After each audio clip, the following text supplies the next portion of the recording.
A paz do Senhor a todos.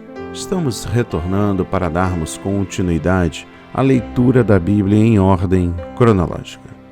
E hoje, no 230º dia, lendo esta linda história que Deus escreveu para nós, trago para a leitura os capítulos 38, 39 e 40 do livro do profeta Jeremias.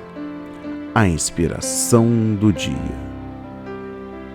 O cumprimento da profecia de Jeremias sobre a queda de Jerusalém. No capítulo 38 destaca o versículo 2. Aquele que fica nesta cidade morrerá. A mensagem de Jeremias afetava o moral dos soldados e enfraquecia seu espírito de luta contra os babilônios. Por isso, os chefes do exército queriam a morte do profeta. No versículo 5 destaco, ele está na vossa mão. O rei Zedequias entregou Jeremias aos oficiais por temer o poder e influência deles. A fraqueza do rei e sua falta de caráter moral eram evidentes durante todo o seu reinado. No versículo 6 destaco, e o lançaram no calabouço. O calabouço era uma cisterna usada para recolher a água da chuva durante o inverno e armazená-la para o verão. Tinha a forma de um sino.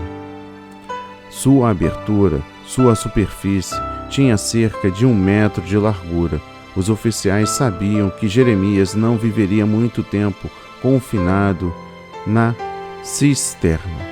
Jeremias sofreu muito por ser fiel a Deus e a sua palavra. A perseguição por causa da justiça vem do mundo e, às vezes, de pessoas da igreja. No versículo 7 destaco Ebeque-Meleque, trabalhando a favor de Jeremias. Esse etíope procurou salvá-lo mediante um apelo ao rei. Demonstrou compaixão por Jeremias e coragem ao opor-se aos inimigos do profeta. O crente sempre deve procurar ajuda aos maltratados, mesmo que isso importe em contrariar a maioria. Por causa da sua bondade para com Jeremias, a vida de Ebeque-Meleque foi poupada quando Jerusalém caiu. Deus não se esqueceu desse servo leal. No versículo 20 destaco, ouve a voz do Senhor. Zedequias cria na mensagem de Jeremias, mas seu medo dos outros, na sua fraqueza de caráter e falta de fé em Deus, impediram-no de firmemente obedecer a Deus. Como resultado, Zedequias trouxe vergonha sobre si mesmo e ruína à nação. Era como muitas pessoas hoje que se recusam a praticar o bem, apesar de saberem que seus atos atrairão o castigo divino sobre si mesmas e calamidade sobre os outros. No capítulo 39, destaca o versículo 1. Ano 9 de Zedequias, no mês 10º. O cerco contra Jerusalém durou aproximadamente 18 meses. E durante esse tempo a cidade ficou isolada e privada de todo socorro e suprimentos de fora. Depois de algum tempo, ocorreu uma fome severa. Os detalhes da queda de Jerusalém estão nos capítulos 52. A tomada da cidade cumpriu as profecias de Jeremias de juízo divino contra o povo apóstata. Nos versículos 5 a 7 destaco, alcançarão Zedequias. Zedequias sofreu muito porque não quis ouvir a Deus, nem obedecer a sua palavra. Se o povo pelo menos pudesse compreender que o pecado causa tristeza e morte, poderia voltar-se para Deus pedindo misericórdia e graça. Satanás, no entanto, cegou de tal maneira os olhos dos incrédulos que eles não conseguem enxergar sua atual condição nem a ruína pavorosa que os aguardava. Somente pela oração, pela proclamação da palavra de Deus e pela convicção do Espírito Santo é que os perdidos reconhecerão a sua verdadeira condição espiritual e o perigo que estão ocorrendo. No versículo 11 destaco Jeremias. Nabucodonosor, por certo, tinha ouvido falar do conselho que Jeremias dera a favor da submissão do povo à Babilônia, e os babilônios o trataram com bondade quando tomaram Jerusalém.